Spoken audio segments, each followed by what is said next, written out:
ఇందిర గారు, ఈ సందర్భంగా ఈ కార్పొరేట్ విద్యా వ్యవస్థలో, పాశ్చాత్య నాగరికతలో, ఇంగ్లీష్ మీడియం చదువుల్లో ఇంగ్లీష్ లేనిదే తెలుగు కానీ ఇతర మాతృభాషలకి ఉనికి బ్రతుకుదెరువే లేదు లేదు అన్న సందర్భంలో అన్న నడతలో, మన నడకలో ప్రతిదీ ఇంగ్లీష్లో ఒక భాగం అయిపోయింది. ఇంగ్లీష్ వస్తేనే ఒకటి. ఇలాంటి సందర్భంలో నాకు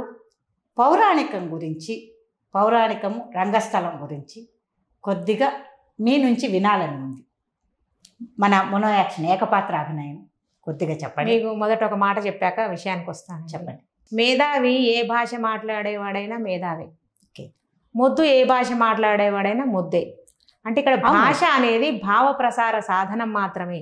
కమ్యూనికేషన్, మన ఆలోచనలకి ఒక రూపురేఖ ఇస్తే అది భాష అవుతుంది. అంతేగాని తెలుగులో మాట్లాడిన వాళ్ళు తక్కువ, వాళ్ళకు ఉద్యోగాలు రావు, ఇంగ్లీష్లో అదంతా కూడా ఒక అపోహ కాదు. మీరు ఈ మాట అంటే నేను ఒప్పుకోను. గీటురాయి అది మాతృభాష కన్నా కూడా ఇంగ్లీష్కి ఎందుకు అని అంటే ఇప్పుడు nowadays people are going to overseas. వాళ్ళ చదువులు అయితే పెరిగాయి. మనలాగా మన చదువులు కాదు, వాళ్ళ చదువు సిలబస్ మొత్తం పెరిగిపోయింది. వాళ్ళ యొక్క ఏ సిలబస్ చెప్పినా 10వ తరగతి వరకు వాళ్ళ మాతృభాషలో మాట్లాడుతున్నటువంటి జపాన్ వాళ్ళు, మ్యాండరిన్ భాషలో మాట్లాడుతున్నటువంటి చైనా వాళ్ళు ప్రపంచంలో సాంకేతిక విభాగము టెక్నాలజీలో మనకంటే ముందున్నారు. వాళ్ళు ఏ ఇంగ్లీష్లో మాట్లాడారని అంత ముందున్నారు. కాబట్టి భాష ఎప్పుడూ భావప్రసార సాధనం మాత్రమే. మన బుద్ధి కుశలత, మన విజ్ఞానమే మనల్ని ప్రపంచానికి పరిచయం చేస్తుంది. ఇక నా విషయానికి వస్తే పద్యాలు అనేటివి నేను మా తాతగారి ద్వారా విన్నాను. తన పేరు బొమ్మగాని పుల్లయ్య గారు. తాను నా చిన్నప్పటి నుంచే పద్యాలు ఉపజెప్పించుకునేవారు, పాడేవారు తను సరదాగా. అట్లా నేను అనేక పద్యాలు నేర్చుకున్నాను. నాకు ఎన్టీ రామారావు గారంటే, మా తాతగారు ఏం చెప్పారంటే, దేవుడు అంటే ఎన్టీ రామారావు గారు అంత అందంగా అంత చక్కగా మాట్లాడతాడని, మనిషి ఎలా ఉంటాడంటే అక్కినేని నాగేశ్వరరావు లాగా ఉంటాడని చెప్పారు నా చిన్న వయసులో. అది నాకు అట్లా నాటుకుపోయిందనమాట.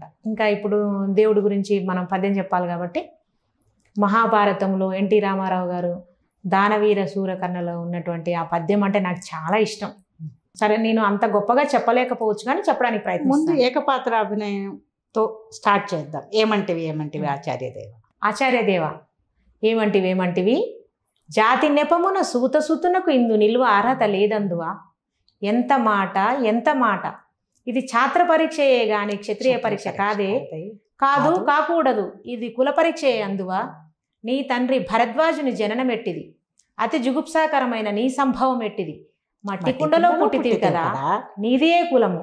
ఇంత ఏల అస్మత్ పితామహుడు కురుకుల వృద్ధుడైన ఈ శాంతనవుడు శివసముద్ర భార్యగు గంగా గర్భమున జన్మించలేదా. ఈయనది ఏ కులము నాతో చెప్పింతువేమయ్యా. మా వంశానికి మూలపురుషుడైన వశిష్ఠుడు దేవవేశ్యగు ఊర్వశీపుత్రుడు కాడా. అతడు పంచమజాతి కన్యగు అరుంధతి అందు శక్తిని, ఆ శక్తి చండాలాంగనందు పరాశరుని, ఆ పరాశరుడు పల్లెపడిచైన మత్స్యగంధి అందు మా తాత వేదవ్యాసుని, ఆ వ్యాసుడు విధవరాండ్రైన మా పితామహి అంబికతో మా తండ్రిని, పినపితామహి అంబాలికతో మా పినతండ్రి పాండురాజును, మా ఇంటి దాసిచే నాతో మీతో ధర్మ నిర్మాణ చెరుడనిపించుకుంటున్న ఈ విదురదేవుని కనలేదా. సందర్భావసరములను బట్టి క్షేత్రబీజ ప్రాధాన్యతలను బట్టి మా కురువంశము ఏనాడో కులహీనమైనది కాగా నేడు కులము అని వ్యర్థవాదనలు ఎందులకు. ఓ పద్యం అందుకోండి, మీకు వచ్చింది, మీకు నచ్చింది ఏదైనా. ఇదేంటంటే, పాంచాలి చీర లాగుతున్నాడు శాసనుడు. అప్పుడు దుర్యోధనుడు ఏమంటాడంటే, వచ్చి నా తొడ మీద కూర్చో అని చెప్పి పాంచాలిని పిలుస్తాడనమాట. అప్పటికే ఓడిపోయి ఉన్న 5 అన్నదమ్ములు తల నేలవాల్చి చూస్తుంటారు. అయితే భీముడు మాత్రం తట్టుకోలేక గద తీసుకొని నిలిచి వాగ్దానం చేస్తాడనమాట. అప్పుడు ఓరోరి మాయా ద్యూత విజయ మధోన్మత్త దుర్యోధన, నీ దురహంకారానికి తగిన ప్రతీకారం చేస్తాను. ధారుని రాజ్య సంపద మదంబున కోమలి కృష్ణ జూచి రంబోరు నిజోరు దేశమున నుండగ బిల్చిన ఇద్ధురాత్ము దుర్వార మదీయ బాహు పరివర్తిత చండ గదాభిఘాత భగ్నోరు రజోరు సేయుదు సుయోధను ఉగ్రరణాంతరంబునన్. మాకింకా మాకు చాలా ఇష్టమైనది ఏమన్నా మీరు చెప్పగలరా?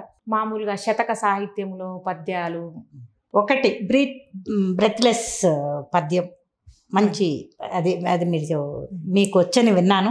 అలసాని పెద్దన గారు రాసినటువంటి Yes.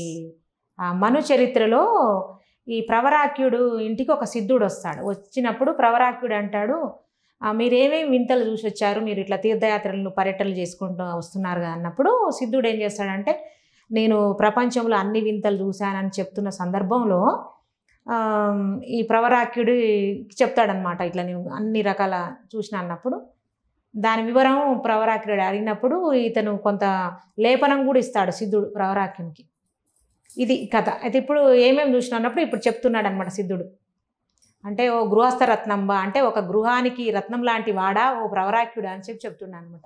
అది అట్లుండే వినుము గృహస్థ రత్నంబ లంబమాన రవిరథ తురంగ శృంగార చారు చామరచ్చట ఛాయ ప్రేక్షణ క్షణోద్రీవ చముర సముదయంబగు ఉదయంబునంగల విశేషంబులు శేషపనికినైన లెక్కింప శక్యంబే ఎంత కరిపు కందరావాస వాసుకి వియోగ భవ దుర్వేద భోగ భోగిని భోగ భాగ పరివేష్టిత పటీర విటపి వాటికా వెళ్ళ దేలాలత వలయంబగు మలయంబునంగల చెల్వకు విలువ ఏడుది ఎకటకట వికటపుట కోటి విటంక శృంఘాటక డౌకమాన జరిదిందుబింబ గలదమృత దుర్దినాద్రికుత సల్లకి పల్లవ ప్రభంజన పరాంజన అస్తి అస్తంబగు నస్తంబునంగల మణిప్రస్తరముల జిందించిన మేనంబులు కలిప్పుడు బొడమడు స్వస్థ ప్రవర్ధ వర్ధిష్ణు ధరణీరుహ సందోహ దోహద సమాన ఖేల దైలబిల విలాస విలాసిని వాచాల తులా కోటి కలకలాహుయ మాన మానస మదాలస మరాలంబగు రజిత శైలము నొల్లం గాంచిన సంస్కృతి క్లేశము వాయువే నేను ఇట్టి వింతలన్నయో కంటిని అని చెప్పి ఆ పద్యంలో ఆ సిద్ధుడు చెప్తాడనమాట. ఇలాంటివి ఎన్నో పెట్టుకోవచ్చు. శ్రీనాథుడి పద్యాలు అయితేనేమి విరుపులు ఉంటాయి. ఇక్కడ ఏంటంటేనండి, పద్యాలు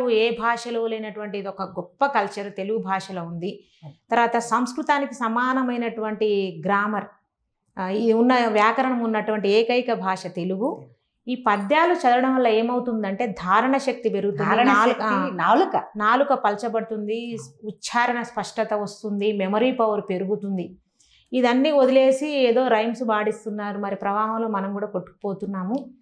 కాకపోతే ఏంటంటే మన తర్వాత తరాలు, మన పిల్లలు, మన మనవళ్ళు, మనవరాళ్ళకి అండి అవి చెప్తే గనక చాలా అద్భుతంగా ఉంటాయి. సిరిగలవానికి చెల్లున తరుణుల 16,000 తిరుపమునకిద్దరాన్రా పరమేశ గంగవుడు పార్వతి చాలు. చూడండి, ఇక్కడ ఇతర దేశాల వాళ్ళు ఏం చెప్తున్నారో వాళ్ళ కుటుంబాలు వాళ్ళ పిల్లలకు, కానీ మన దేశంలో ఉదాహరణ సహితంగా చెప్తారు.